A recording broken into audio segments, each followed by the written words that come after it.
for nothing. Yeah. Now, still on crime, let's move to page 3.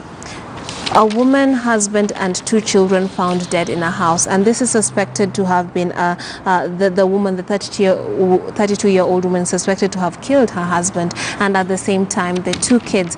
And of course it's pretty sad, but then there's another one that's being mirrored on the Standard, and we're being told puzzle of 4 murders and double suicide. Former Isuka Central MCA Richard Muchesia lived a flashy life and distinguished himself from his former colleagues by driving top of the range cars. So they're just describing his life, but then of course the demise was quite unfortunate. What do you feel about this sort of trend that's happening on both papers?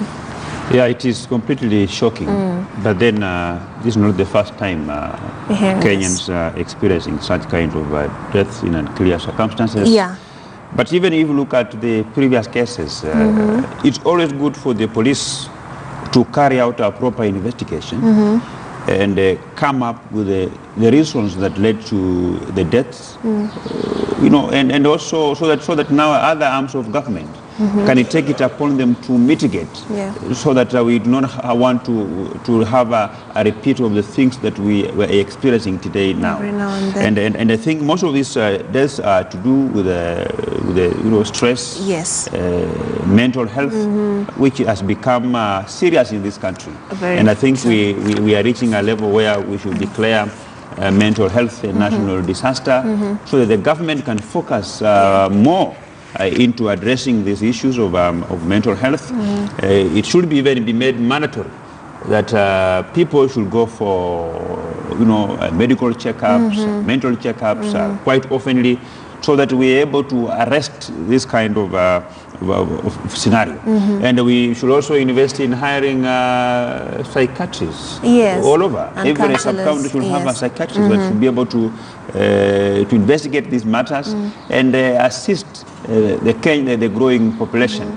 It's something that we cannot play the proverbial elephant, you know, the ostrich play of burying our head in the sand. And this matter is continuing to make people lose lives in very unclear circumstances. Yeah, it has to do with mental health, some of the economic problems that we are having. Because if I can read an excerpt from The Nation, we're being told that Mr. Muchesia is said to have spent his fortune and in the last campaigns, hoping he would clinch the parliamentary seat, but his plans backfired badly, plunging him into financial crisis. Senator, what do you feel about this?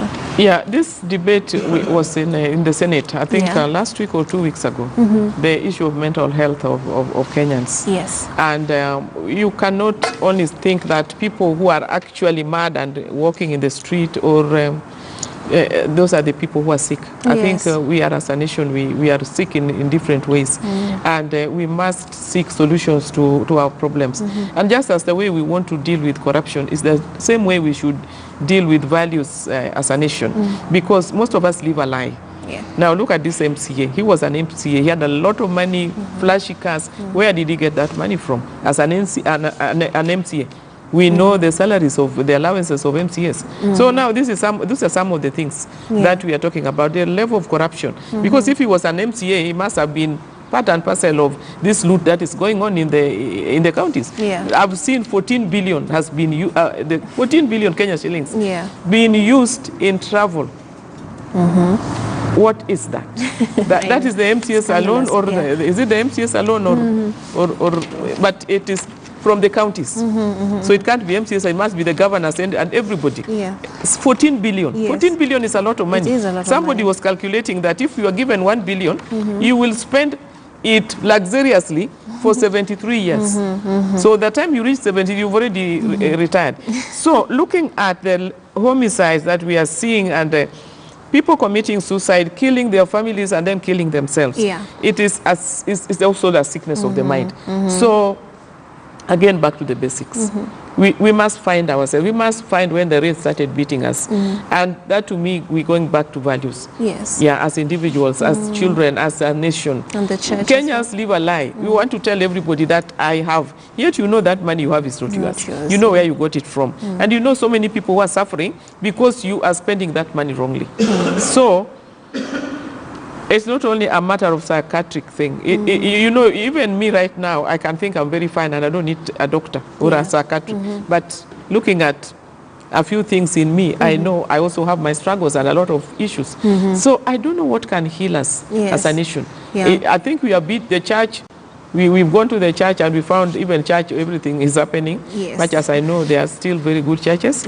But corruption and lifestyle and all these things, we need to go back to the basics to identify and to find out where is it that we went wrong and how do we want to correct it. And it has to be a concerted effort by each and everybody. Absolutely. And of course, we need to be more educated on depression and such issues, and of course, gender-based violence, because one of the victims was complaining, the man in the relationship, of being battered by the wife, and of course, maybe some interventions locally before even go into the hospital issues. And the story that you're talking about is on page 5. The counties of the Standard.